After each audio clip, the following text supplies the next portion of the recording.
Yes, it's of course a disappointing day with the loss and the harsh loss in L4, but even more because today is and also the day where relegation is finally confirmed, and it's of course a big disappointment without any doubt. It's not like it comes unexpected or not that we were not prepared for it, but once it's really theoretically confirmed, it feels even more disappointing. And yeah, for that it's a tough day today. Look, as head coach, how much do you look at yourself and what you've done over the season, and how much do the players need to take responsibility as well? Yeah, we are always self-critical. So the first step that you have to take is always like to ask yourself what you could have done better. To be honest, it's not the unexpected outcome. So from the first day after promotion, I said, listen, we have perhaps a 2 to 5% chance to stay in this league without being able to spend money. So when I have a look on our team sheet today, it's more or less like the same championship side from the last season, just without some key players, because the key players are injured, like Christoph Zimmermann and Grant Henley. And then, of course, to be able to be successful on this level, it's not realistic. You have to say. But I was also fully committed to this way because it was important for the mid and the long-term future of the club. I feel really sorry, especially for our supporters and for everyone who's connected with this amazing club, that we were not able to work another miracle. And yeah, I'm in the responsible role, so I'm disappointed I was not able to work another miracle, because once I have a look back where we're coming from, so in my first season, we needed to develop young players in order to sell them to keep this club going, because the financial pressure was that high. And thank God we were able to do this with developing James Madison. And yeah, without selling him probably it would have been unbelievably doubtful if the club would be going right now.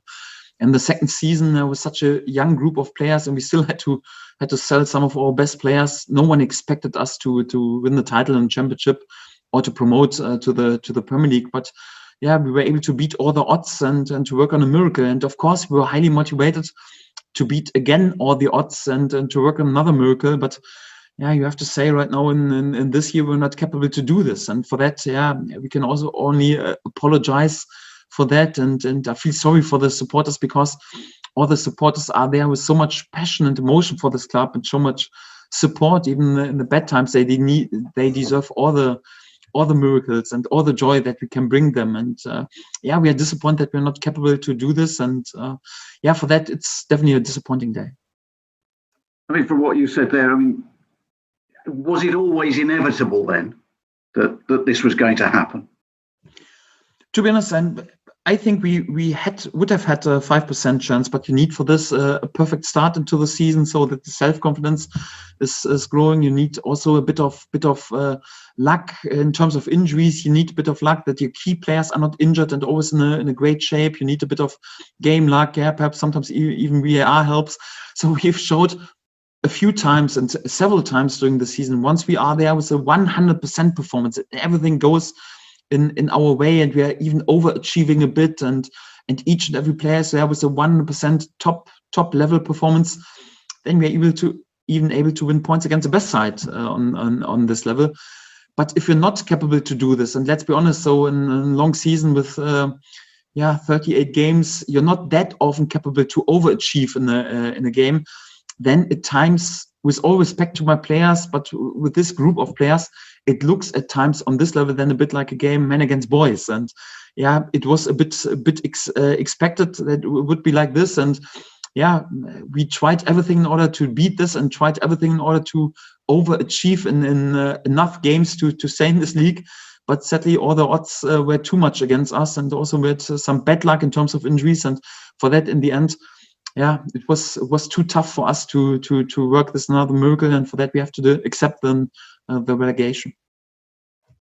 How determined as a club are Norwich to come back? How confident do you feel about doing that? You've done it once before. Yes, that's the target, and our mid and long-term plan will always be to become an established Premier League side. So this is definitely our mid and long-term target.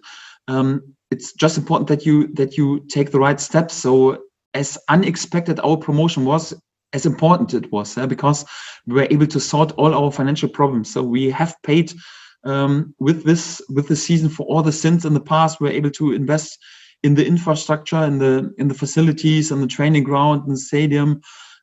Also, we have invested in order to keep all our prospects and young players on the long-term contract. So it was so important for the mid and the long-term path of the club. And yeah, the plan is to come back rather sooner than later, and then also to be in a situation once we have paid right now for all the sins, and we are right now in a good situation with having invested in the infrastructure, then also to make our life easier, that we can also invest a bit in the quality of the squad, and that would of course help us then the next time to be a bit more competitive in order to stay in this league, and then hopefully just stay another season and to become then one day an established Premier League side. So this is the way for the mid and long term project. We expected that it wouldn't be easy, that the sun wouldn't shine over all our way, and there would be setbacks, and we have right now a setback, and we have to accept this, but I think we will grow under this experience, and doesn't take anything away that this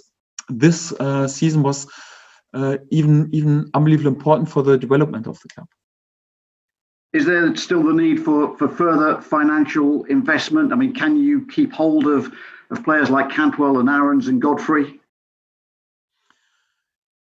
Yes, we are in a pretty solid financial situation, so no pressure at all. And for that, I'm pretty confident that we keep all our best players, because it's not like we're not working in order to maximize our incomes or our earnings. So our target is always like we want to maximize our success on the football pitch, and for that we need all our best players, and we need all our key players. And the good thing is, it's not like we need to earn money. It's more like because we are in a financially unbelievable solid situation. For that, I expect that all our key players, all our young prospects, are willing to stay, and we are capable to keep them in order to work then on another project to return back to the Premier League as quick as possible. Daniel, thank you. Thank you. Thanks, Ian. Okay, Isabel Barker. Hi, Daniel. Thank you for your time. During this tough time, you've obviously spoken about how... One moment. Yeah.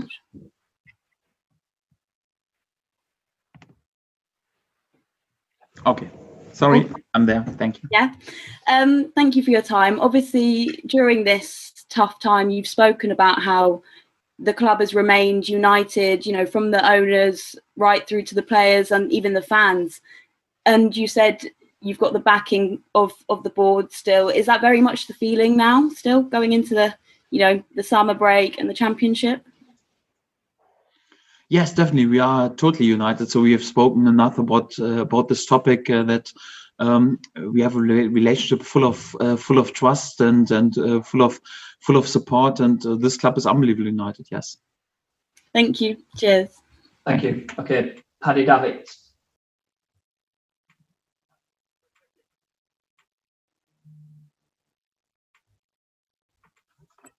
Well, Daniel, commiserations today for the season. You've always backed your players. I don't ever recall you too often, certainly in public, maybe giving an impression that you've not been happy with them. But today, was it just a game too far, or does that leave you very frustrated and disappointed with your players, what they produced today? Yes, you won't hear one negative comment and one mooning about one of my players, and I won't blame any of my players, especially not on such a day. So they are fantastic lads, and they tried everything. So like what I mentioned before, so once we are there and always are able with reaching 100% of our potential, then we're capable to be competitive on this level, and then we can win points. If we're not capable to be there with our best performance, then it looks at times a bit like a game men against boys, and it was at times today. Yeah, I don't want to accuse any of our players, but this was also a sign why Kenny McLean is so important, that he's fit and on the pitch. And that was more or less like why he was involved in more or less each and every minute so far during the season once he was available. Yeah, because when he's not on the pitch, then we're lacking physicality, then we're lacking pace. It's always like the last two games he was struggling with some hits. Yeah, we concede pretty easy out of set pieces, and we still have some great possession-based players on the pitch, but if then certain players are not on the pitch, we're lacking a bit physicality, and then it looks a bit like, we are a bit too weak for this level. And like I said, it looks a bit like a game men against boys, but it's quite normal. Yeah, we're working with many young players, and some players just you can't accuse them, because because of their DNA, they don't have the physicality then for this level, and for that, no accusing at all. So it just shows a bit more why a player like Kenny McLean, for example, is so important, or why Alex Sete has to play at the moment each and every minute on the pitch when he's available. Because then we don't have the experience and the physicality enough to be competitive. Then if we are not there with reaching 100%, and this was a game, another proof today. It's obviously very raw at the minute, and you'll probably need to get away and let the dust settle over the summer. And you'll do your debrief as you've done every summer you've been here. But you touched on the set pieces. Is that something, as a coach, what you can control, you really do need to address now going into the next season? Defensive set pieces. Yes, but in general, many topics. When I judge the game today, so it's more like, of course we need to win headers, but also like when I judge the second set piece that we conceded, also like it was also a bit a sign of our naivety, because Mark Noble, unbelievably experienced player, he was on the escape away from our goal, and no need to be there with a foul to cause a wide area free kick, because it's one of the strengths of the West Ham squad. And let's be honest, and it's more like we were in a 2-against-1 header situation. I would say my two best headers on the pitch, they even lost this header. So of course the situations were not good enough to be competitive on this level. And one key topic is definitely also like to be competitive in this area. So we know that we have a young side and not the tallest side, and we would be then perhaps even one of the weaker sides on this level, without any doubt. Of course, I would have wished in this situation today a bit more steel, a bit more smartness in order to not to cause the set pieces. But it's also a learning curve for my young players, and definitely also a topic we definitely need to improve. That's for sure. Final one, if I can, from me, Daniel. There was a few reports that if it was confirmed today that probably Andre Duda would go back to Hertha Berlin. Is that your understanding after this game? No, so it's more like we are pretty closely in talks with Andre. We are all tempted that he stays with us till the end of the season, but we're also in talks with Hertha Berlin, what's the best for the player and also for us. And I can't confirm anything. So at the moment, I think he will stay with us for the season. But to be honest, we haven't discussed this situation. What will happen after relegation? Because I didn't want us to focus too much on the future, just to concentrate on this game. We will of course stay in talks with Hertha Berlin. But if you ask me right now, I would expect Andre to stay and to be available till the end of the season. Thanks, Daniel. All the best. Final one, Rob Moll, please.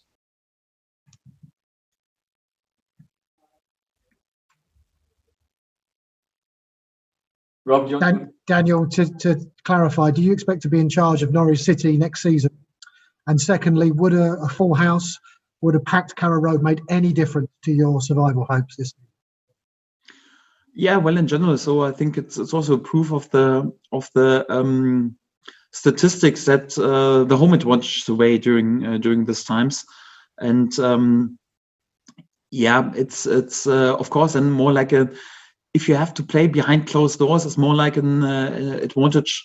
For the teams with better individual quality, because emotions are a bit out of the game. It's once the emotions are out of the game, then it's easier for the teams with better quality to win some games. But if I'm honest, so this was the same for all the teams who are fighting against relegation. I'm pretty sure we would have won more points out of our home games without any doubt. And we had a few home games. So with the backing and the support of our supporters, it would have been definitely different, but we don't use this as an excuse. So the situation is like it is, and we have to adapt to this. And we are happy that we're capable to play football. And that's it. And do you expect to be in charge next season? Championship? Yes, of course. I'm here on a long-term contract, so it's not a topic we have to speak about.